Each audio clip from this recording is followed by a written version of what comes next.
Story की दुनिया में आपका स्वागत है। अगर आपको स्टोरी पसंद आए तो सब्सक्राइब जरूर कर दीजिएगा। आपका सपोर्ट हमारे लिए मोटिवेशन है, तो प्लीज सपोर्ट कीजिएगा।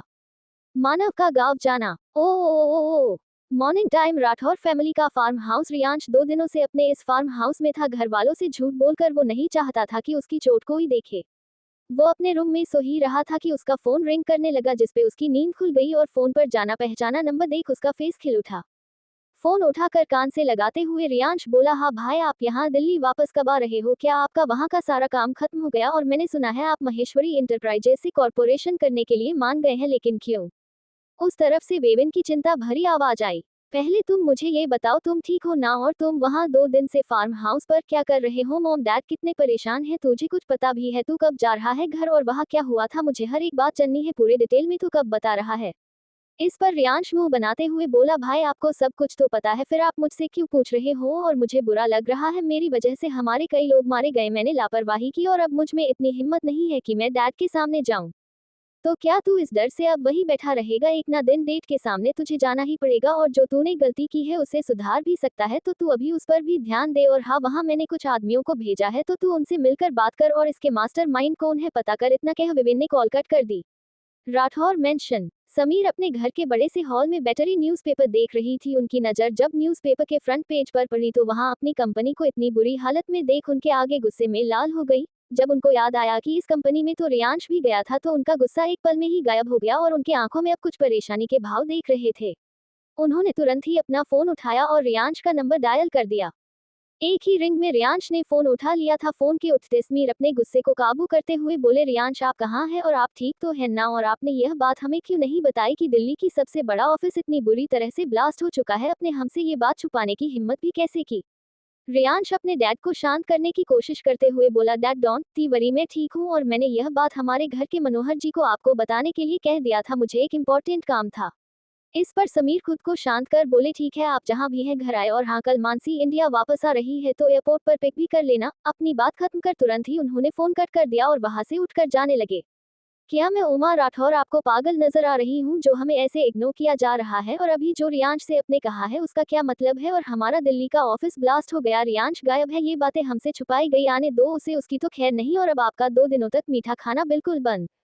तारांकन। उमा को नाराज होता देख समीर जल्दी से उनके पास गए और उनके कंधों को दबाते हुए बोले, अरे मेरी जान, आप नाराज क्यों हो रही हो? कोई ज्यादा बड़ी बात नहीं है और रियांश भी बिल्कुल ठीक है। प्लीज आप ये बात बात पर मेरा मीठा खाना बंद मत किया कीजिए, बेशक आप हमें घर से बाहर निकल दिया करें।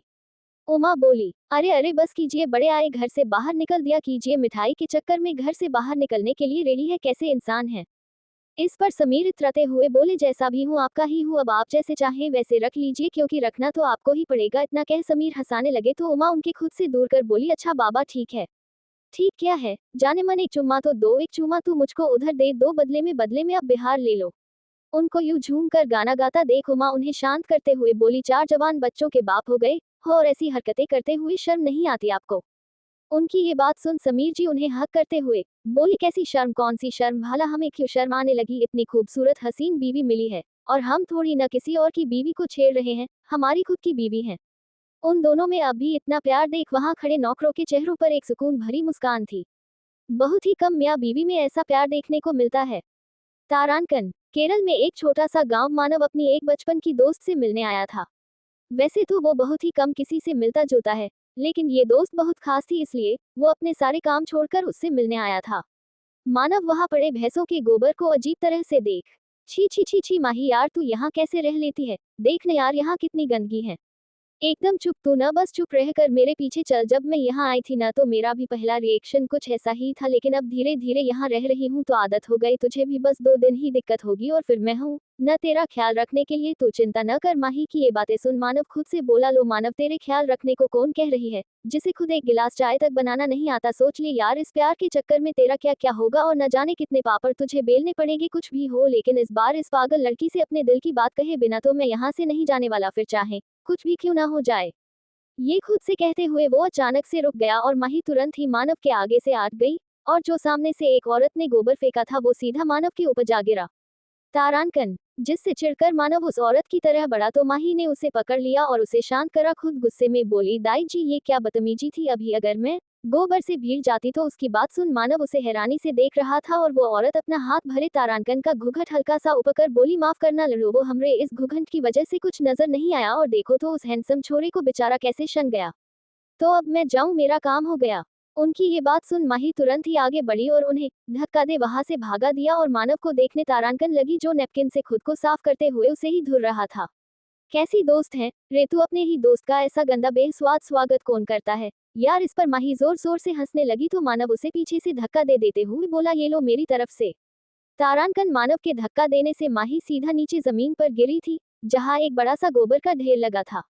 मानव के बच्चे, ये तूने क्या किया, रुक, तू तुझे अभी बताती हूँ। ये कहते हुए माही ने वहीं से अपने हाथों में गोबर लिया और मानव के पीछे भागने लगी। आगे आगे मानव, उसके ठीक पीछे ही माही थी। यार मुझे सच में नहीं पता था, वहाँ ये गंदी सी पॉटी होगी यार। माही रुक जाना, ये कहते हुए मानव मुड़ मुड़ कर पीछे देख रहा था। तभी वो किसी मजबूत चीज से टकरा गया। माही भी अपनी जगह पर रुक गई और हैरानी से सामने वाले शख्स को देखने लगी।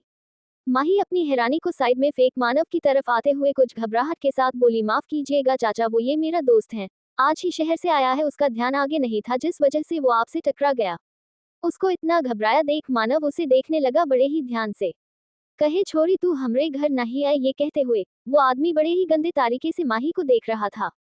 जब इस चीज पर मानव की नजर पड़ी तो उसकी खोपड़ी शांत गई। वो उस आदमी की तरफ गुस्से में बढ़ा और उसको कॉलर से पकड़ गुस्से में बोला, तू ये कर क्या रहा है, तेरी हिम्मत कैसे हुई। ये कहते हुए वो रुक गया। मानव रुक जाओ, ये क्या कर रहे हो तुम, चलो यहाँ से प्लीज, चलो मानव चलो। ये कहते हुए माही उसका हाथ पकड़कर खींच रही थी, लेकिन मजाल था जो मानव अपनी जगह से हिला हूँ। वो आदमी गुस्से में दांत पीसते हुए बोला, लगता है जवानी का खून तुझ में कुछ ज्यादा ही उबाल मार रहा है, तुझे पता भी नहीं है तूने किसके गिरबान पर हाथ डाला है। मानव गुस्से में उसके मुंह पर एक जोर का मुक्का रखते हुए बोला, तू कोई भी, लेकिन तुझे कोई हक नहीं किसी लड़की को इस नजर से देखने का, समझा तू एक। ये आदमी उसी गांव का मुखिया है, बहुत नीच और गिरा हुआ शख्स है, बहु बेटियों पर गंदी नजर रखने वाला। माही अपनी पढ़ाई पूरी कर अपने पापा से मिलने आई थी इस गांव में, और इसी मुखिया के छोटे भाई की लड़की है। देखने में बहुत ही खूबसूरत और आकर्षक है, उसकी काली बड़ी बड़ी आंखें जिनमें एक अलग ही सौंदर्य था, उसे एक बार देख ले तो उसका दीवाना होने से खुद को न रोक पाए। इस पर उस आदमी ने भी अपने कुछ लोग वहां बुला लिए और वो सब अपने हाथों से लाठी लिए खड़े थे। एक मानव जनता था, ये लातों के भूत है, बातों से कहा ही मानने वाले हैं, इसलिए वो भी फाइट करने के लिए बिल्कुल तैयार था। तारांकन जोड़ क्या होगा आगे जानने के लिए सुनते रहिए। लाइक शेयर कमेंट करना न भूलें और हाँ धन्यवाद।